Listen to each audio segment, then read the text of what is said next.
Good morning and welcome to Advent Broadcast Network news segment this week. We're going to cover a number of stories from around the world, including the Adventist Youth Prayer Network's first convention, the banning of worship for Christians in India, among other stories. Stay tuned to the end. I am Jane Wena for Advent Broadcast Network.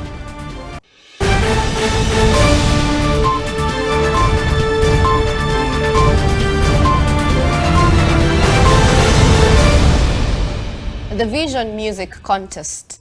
The Vision Music Contest, organized by the Trans-European Division's Youth Ministries Department, provided an opportunity for youth around the division to start the new year in an atmosphere of joy, celebration, togetherness, and hope.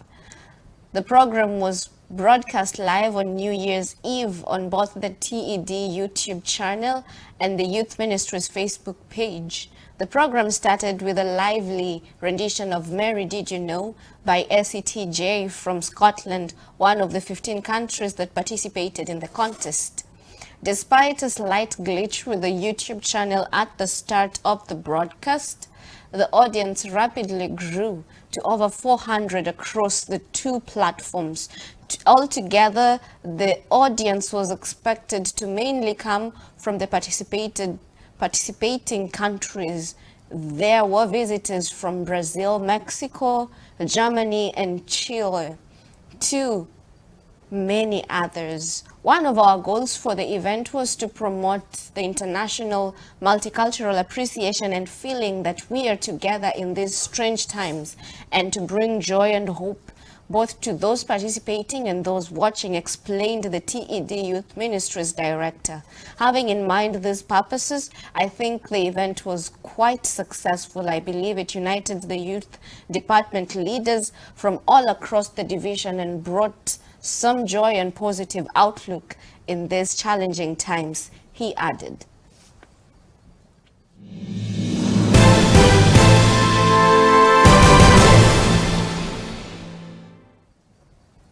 A call for prayers for Burundi. There are 186,000 Seventh-day Adventists in the country of Burundi who desperately need our prayers. On October 24, 2019, the president of the Burundi Union Mission, Pastor Lamek Barishinga, was arrested. This arrest is part of an escalating series of threats and attacks on the Seventh-day Adventist Church by the government of Burundi. Therefore, the Seventh-day Adventist Church is calling on all members to pray for Burundi. 1. Please pray for Pastor Barishinga to be released from prison. 2. Please pray for the protection of members from physical and emotional abuse, and that the practice of arresting our pastors and members as a form of intimidation be stopped. And 3. Please pray that the government of Burundi will value religious liberty and stop interfering with administrative decisions of the Seventh-day Adventist Church, thereby allowing our members to worship according to their conscience without interference from any government or entity. The General Conference President, Ted Wilson, wrote yet another letter to Burundi to encourage them in these tough times. The Adventist News Network reports.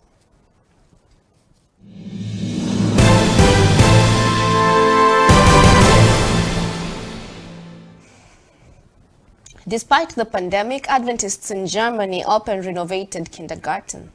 Despite increased coronavirus-related restrictions, the Advent Welfare Organization Kindergarten in Fürth, northwest of Nuremberg, Bavaria, reopened as planned on January 11, 2021.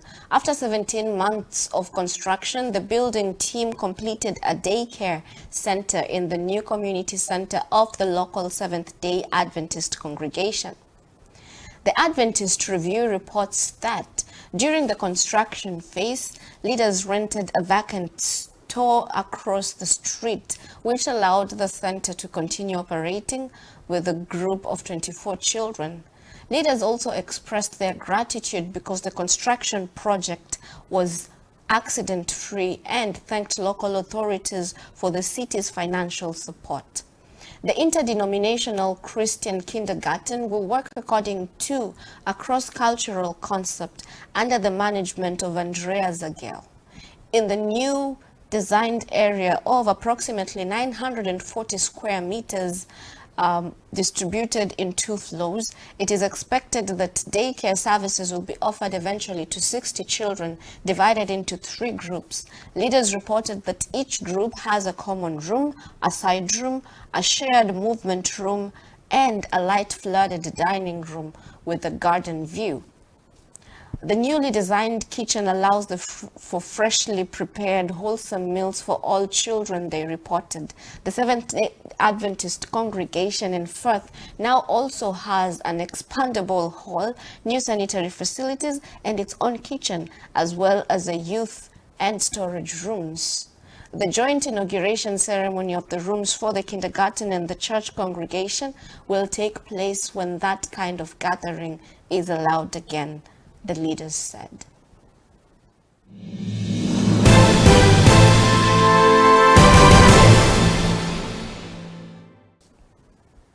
Adventist Youth Prayer Network holds its first convention.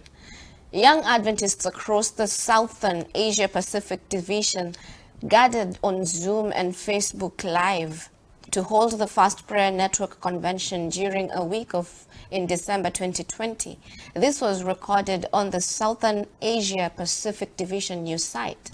More than 1,083 young people registered for the I Will Pray event, more than 350 connected to the Zoom link each night, and the 7-day prayer initiative recorded 24,000 views online.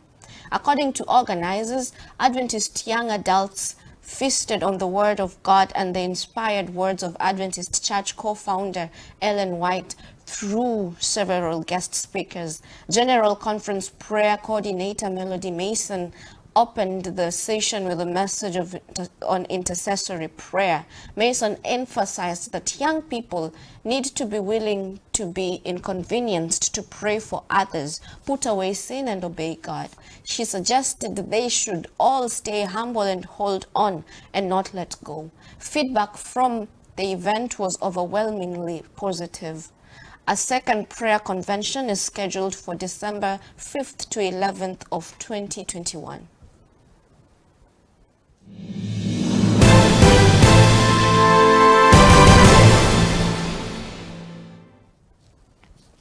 General Conference session postponed for a second time. Adventist Record reports that for the second time in 10 months, members of the Executive Committee of the Global Seventh-day Adventist Church have voted to postpone the quinquennial session of the denomination originally scheduled for late June of 2020 due to challenges arising from COVID-19 pandemic. Members of the Executive Committee from around the world attended the January 12, 2021 virtual Zoom session where they listened to reports from World Church Administration, health officers of the church, logistics coordinators, and legal counsel. Leaders discussed the feasibility of adhering to the planned business session dates of May 20th to the 25th of 2021 in Indianapolis, Indiana, United States, that had been previously approved by the same body. The persistence of the deadly global COVID-19 pandemic and its enduring impact on public health, travel, and the availability of international visas persuaded the international body to postpone the session until June 6th to the 11th of 2022, also in Indianapolis.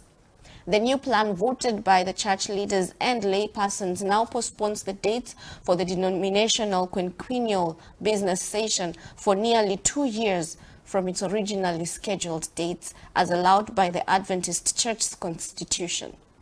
Following the presentations and discussion, the recommendation to move the dates of the General Conference to June 2022 was put to a vote by electronic polling. The motion passed with a vote of 185 to 9.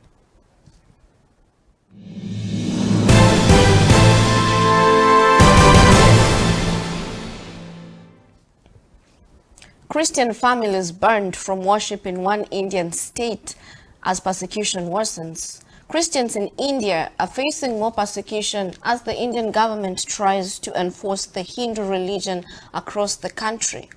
International Christian Concern ICC reports that police in India's southwestern state of Karnataka are banning Christians from gathering for worship services, saying they weren't born as Christians, so they must have coercively or fraudulently converted to Christianity.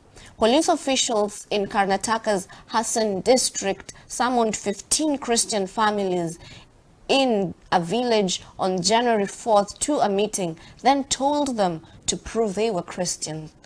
The authorities accused them of receiving government-offered benefits as both Christians and Hindus.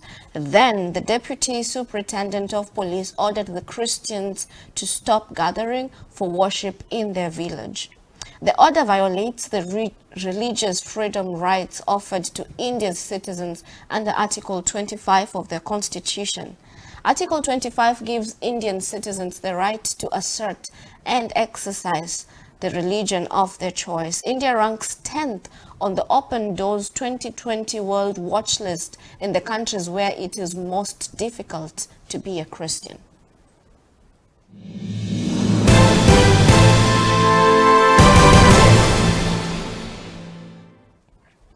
Hispanic Youth Ministry celebrates 20 years of service. What started from a small group of young people wanting to provide a quality revival experience for Hispanic young people in Wisconsin has now grown into a full and vibrant ministry that brings many people, young and old, to Jesus. Since starting in 2000, the Hispanic Adventist Youth of Wisconsin has been a place for youth and young adults to engage in youth Sabbaths, yearly retreats at Camp Wakonda, sports days, homeless ministries, and youth evangelistic meetings. In 2020, the ministry, which is sponsored by the Wisconsin Youth Department, had big plans to celebrate their big milestone.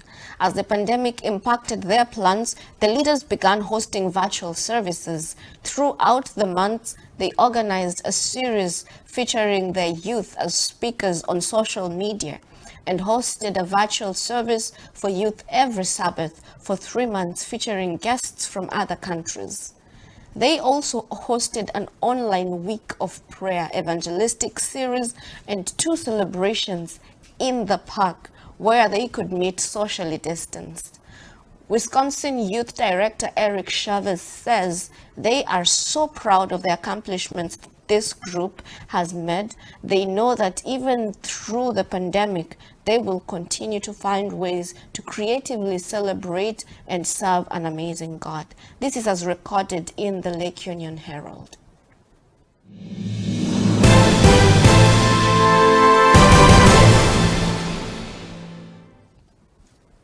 In other news, Iran test fires ballistic missiles on ocean targets. Iran, which has one of the biggest missiles programs in the Middle East, is expanding its arsenals. The missiles were fired during an exercise in the country's central desert region and follow the testing of surface-to-surface ballistic missiles and new drones. The chief of the Revolutionary Guards, Major General Hossein Salami, said the use of long-range missiles against enemy warships, aircraft carriers, and warships was a defense policy goal. The missiles have a range of 1,800 kilometers and can now strike moving targets in the ocean. Chief of the Staff General Mohammed Bagheri insisted that Iran had no offensive intentions but would now be able to respond to any hostile and malicious act in the shortest time. This was Iran's 3rd major military exercise in less than a fortnight, as reported by Vatican News.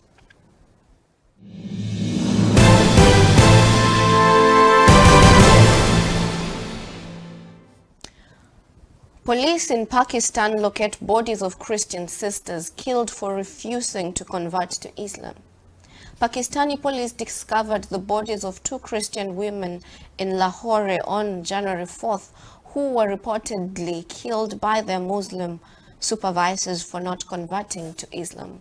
Sisters Sajida and Abida were found bound, stuffed inside a sack, then dumped near a drainage ditch, Morning Star News reports. The women had been missing since November the 26th, and Sajida's husband, Masi, told police that his wife had previously mentioned that she was being pestered by her Muslim supervisors at work. Masi filed a police report after his wife and sister-in-law failed to return home from work. Officer Hussein, who was investigating the case, called police, questioned Mumtaz and Bat after they were told that Mumtaz used to torment the two women, telling them to marry him. The two suspects subsequently confessed to killing the sisters. Pakistan is also ranked 5th on Open Doors 2020 World Watch List for countries where Christians suffer the most persecution.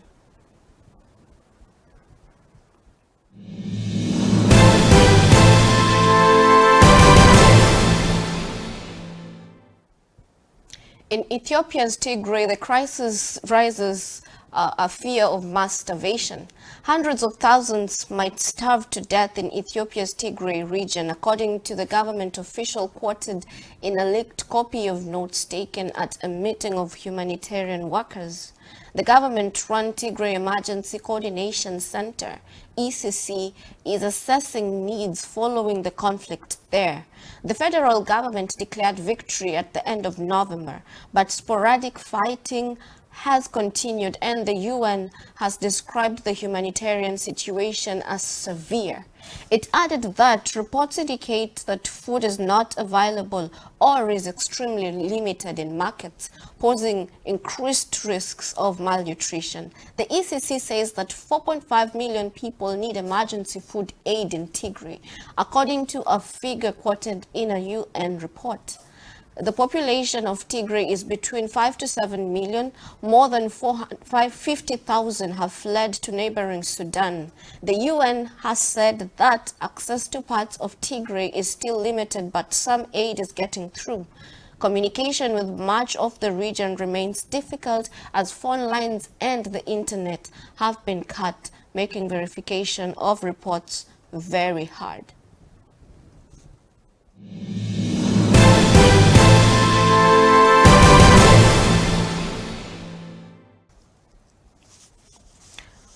Finally, in Kenya, a pastor is said to have hired thugs to kill his wife. Police in Kisii are holding a former SDA pastor who allegedly hired thugs who killed his wife over love messages on her phone before he surrendered himself to the police. This comes barely a week after another incident in the same county in which a man attacked his ex-wife with a machete, slashing her legs and hands in the region. The victim is responding well to treatment in a local hospital the nation has established. According to residents of Keragia village in Bomachoge Chache constituency, Mr. Joel Mogaka, 38 years old, hired men who strangled his wife, Miss Esther Nyambusi. Their house girl reported that the suspect hired goons who killed the wife after he found love texts on her phone. Mr. Mogaka narrated that when he realized that his wife had passed on, he took her to a mortuary using his car. According to the house help, on the material day, Mr. Mogaka arrived home at around 4 p.m. in the company of two men. He directed them to a cereal store near the gate before going back to his business. When Miss Esther arrived home from school at around 5 p.m., the two men accosted her and took her to the store. All this time, the househelp was watching from a distance. When she tried to raise an alarm, the hooded assailants ordered her to go back to the main house and shut up. They are said to have strangled the 32-year-old woman before leaving using a motorbike. The couple, who have two children, are said to have had a troubled marriage. Mr. Mogaka was an SDA pastor at Nyanchwa Station, but he was later suspended after he was accused of defiling a minor. He then went into business and he had been supplying maize in the region. Confirming the incident, Kisii County Police Commander Jebel Monene said the suspect surrendered himself to the police after the incident. Preliminary investigations indicate that the body of the slain woman had visible injuries on her hands and strangulation marks. The big question would be, where did we start losing our hearts of humanity?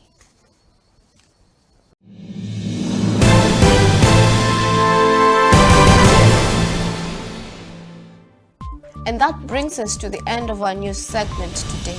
It's been nice having you follow us. Thank you so much for tuning in. If you liked the video, drop your like, leave a comment, and also share the video. And if you can, press the support button. Go to our Facebook page and get details on how you can support our ministry through your donation. And you can also get more information by going to our website, which is Advent Broadcast Network. And we will be glad to partner with you in whatsoever way. Thank you so much for tuning in. Until next time, I have been your host for today, Jen Wena.